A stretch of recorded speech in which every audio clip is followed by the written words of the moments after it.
From Deloitte Tax, welcome to the Tax News and Views podcast. In this series, we talk to specialists from Deloitte about the latest business issues and developments. I'm Carrie Falkenhayn, your host for Tax News and Views. And joining me today is our frequent guest, Carl Obradovich, who leads Deloitte's Global Incentives Practice, and Mark Hindes from Deloitte's Washington National Tax Practice. And today we're going to talk about the mandatory capitalization of research expenditures under Section 174. We've known that these rules would be effective for 2022 calendar year taxpayers since the Tax Cuts and Jobs Act was passed several years ago. But some have expected that these rules would be deferred or repealed. And here we are now in the final days of December 2022, and there's a roughly $1.7 trillion omnibus spending package working its way through Washington. But it does not address Section 174. So maybe to get us started, Carl, can you tell us what you think the chances are that what Section 174 capitalization will be repealed or deferred before the end of this year? Carrie, while a deferral or repeal seems to have bipartisan support and certainly support of the business community, as we sit here on December 22nd, movement on 174 seems unlikely in 2022. As you mentioned, the omnibus appropriation bill, if it passes, might be the last thing that gets done in this lame duck session. And in its current form, that bill doesn't include any fixes.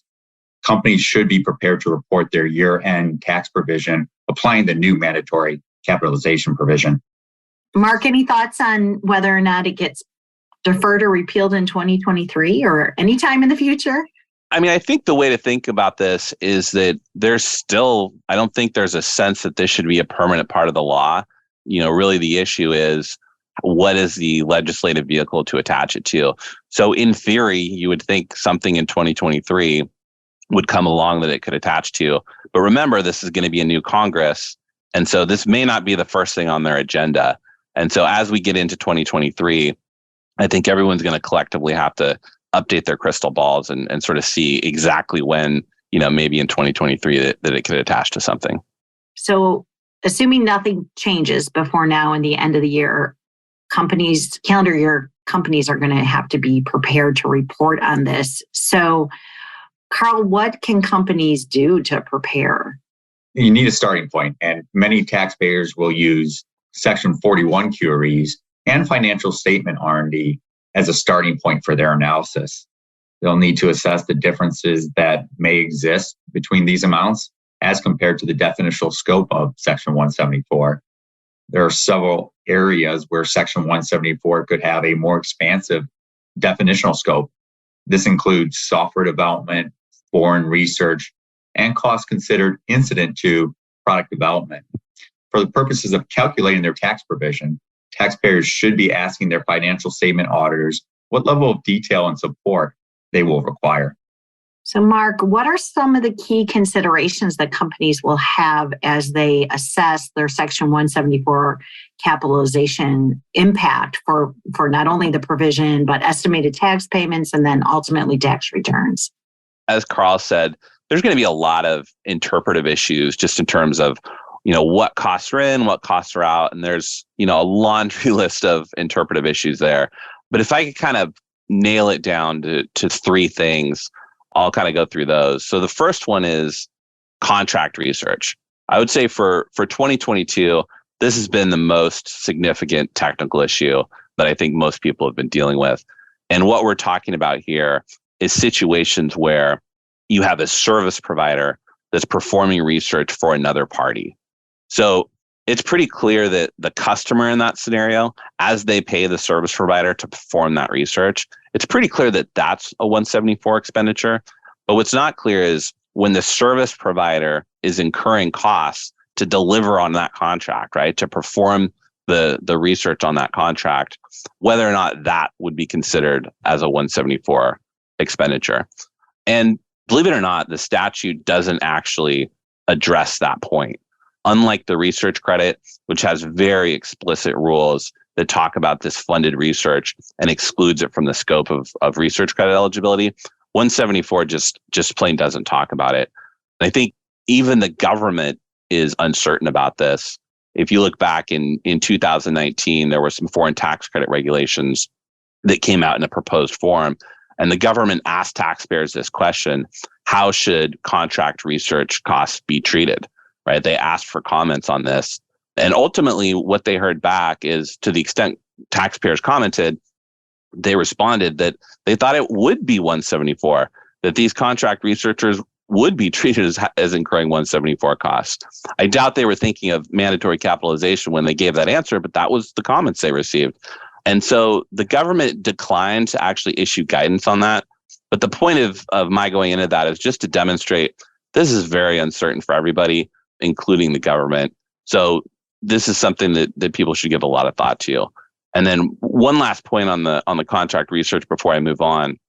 This can be incredibly impactful, obviously, in the case of taxpayers that are actually in the business of performing research, but also for taxpayers that are, maybe a multinational that has a controlled foreign corporation that's performing R&D on behalf of the US.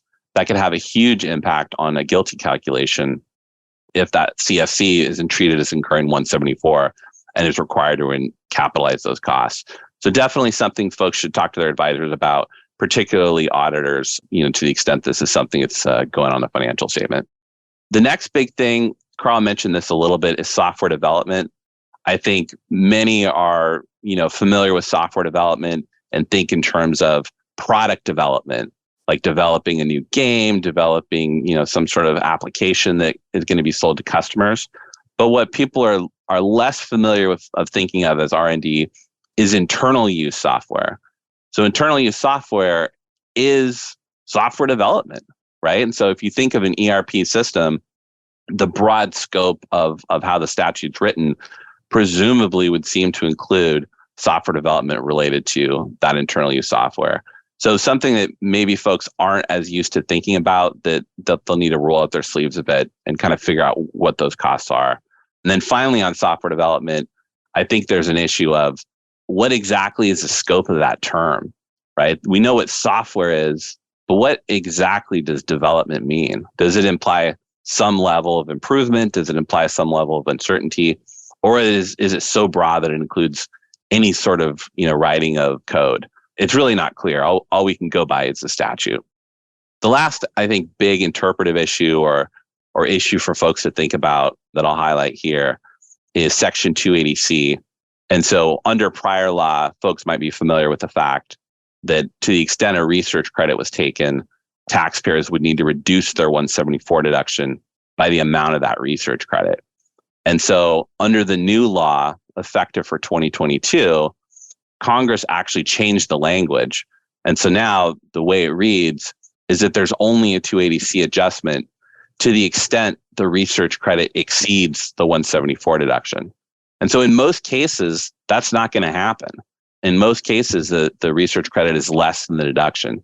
So many times there just wouldn't be a 280C adjustment, which, by a plain reading would seemingly be fairly taxpayer favorable.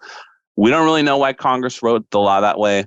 It's referred to as a conforming amendment, but it's not clear why a conforming amendment was even necessary. So it's a little unusual in that regard. But again, this is something for folks to kind of think about. And I mentioned in most cases, this would not result in a 280C adjustment. But there are some cases. There are some cases where the research credit would in fact be in excess of the 174 deduction. Think of in terms of like qualified cost shares, sometimes that will happen, or also in cases of short taxable years. So again, this is something to kind of give a little closer look to and make sure you talk to your advisors about. And 280C is sort of the last big one I would hit on. So lots and lots of issues there. And I mentioned estimated tax payments. I wonder how many taxpayers might have thought through all those issues as they were making their estimates throughout the year. Yeah, exactly. And I think there's sort of a mixed bag at this point. A lot of them theoretically should be all paid in, to the extent that they did factor in 174. But it's certainly something that folks will need to consider as they're actually truing up that final tax bill. The other thing whenever we have a change like this is whether or not there's going to be Form 3115 required to report the change in tax accounting method. I know we got some guidance on that. Can you talk a little bit about that, Mark, as well? Yeah, we did just get some guidance on that the beginning of last week.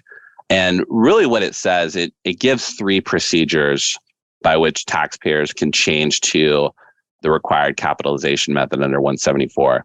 The first one is for taxpayers that are getting on the method in the first taxable year beginning after 12/31/21. So 2022 for a calendar year taxpayer. And basically what it says is taxpayers can properly get on that method simply by attaching a statement to their return. And it's going to require some of the information similar to what you would put in a 3115, sort of a general description of what the research and experimental costs are, as well as which trades or business are adopting it, and some other sort of administrative information. And that change would be affected on a cutoff basis. So there wouldn't be any 481A adjustment. The next procedure that the RevProc talks about is for those cases where a taxpayer has changed to the method in a year later than the first taxable year beginning after 12/31/21. So not in the first year that they could have. This is, they're sort of fixing it after the fact. And so in cases of that method change, there would be a Form 3115 required, and it would be affected with a 41A adjustment. And that 41A adjustment would be modified from a normal 41A adjustment because it would only look back to 2022. So it essentially would have the effect of truing up the taxpayer to the capitalization and overall taxable income they would have had they been following 2022 all along, just like a normal 481A adjustment. And then the last piece of the procedural guidance is contemplating those taxpayers that may have already filed a return. So if you think of cases like where there's a short taxable year and maybe they've already had their due date for the return has come and gone before this procedural guidance came out, what the guidance says is as long as they've filed their return consistent with mandatory capitalization and the amount of the amortization appears on the Form 4562, that'll be deemed to have properly changed to the required method. So I think if you take all of those 3 things, it gives taxpayers some fairly straightforward avenues to get on to the proper method. I know before the guidance came out, there was at least some concern that, maybe a manual change might be required if we didn't get the guidance. But luckily, that's all sort of under the bridge because we did in fact get that guidance. So I think, generally we'd view it as favorable. Yeah, that guidance is certainly helpful. So let's imagine that taxpayers get some really helpful guidance in terms of a retroactive deferral, and it happens sometime after the end of this year. What happens in that instance? Yeah, so at least for financial statement purposes, which I think is what's putting a lot of focus on this issue right now. If the change in law came after 12/31/2022, unfortunately for 22, you would still have to calculate the tax provision, assuming what the law was as of 12/31. And so despite, as strange as that seems, despite Congress possibly retroactively repealing it in 2023, it wouldn't show up on the tax provision. It is something that, would be considered a subsequent event. So there would probably be some discussion as to whether or not that's disclosed on the financial statements to the extent it makes a material impact or would be misleading. But even with the January 1st repeal, this would still be something that would hit the tax provision. Well, thank you, Mark and Carl, for that helpful update. My guess is you'll be having many more discussions on these provisions in the coming days and weeks if we do not get repeal, which does not look like it's imminent, at least at this point. So appreciate you spending the time with us here today. If listeners would like more information, you can subscribe to the email version of Tax News and Views on Deloitte.com. You can also connect with Carl and Mark directly on LinkedIn, and be sure to tune in here for future discussions. In the meantime, thank you both for joining us, and thank you listeners for tuning in. I hope you all continue to be well. Take care, everyone.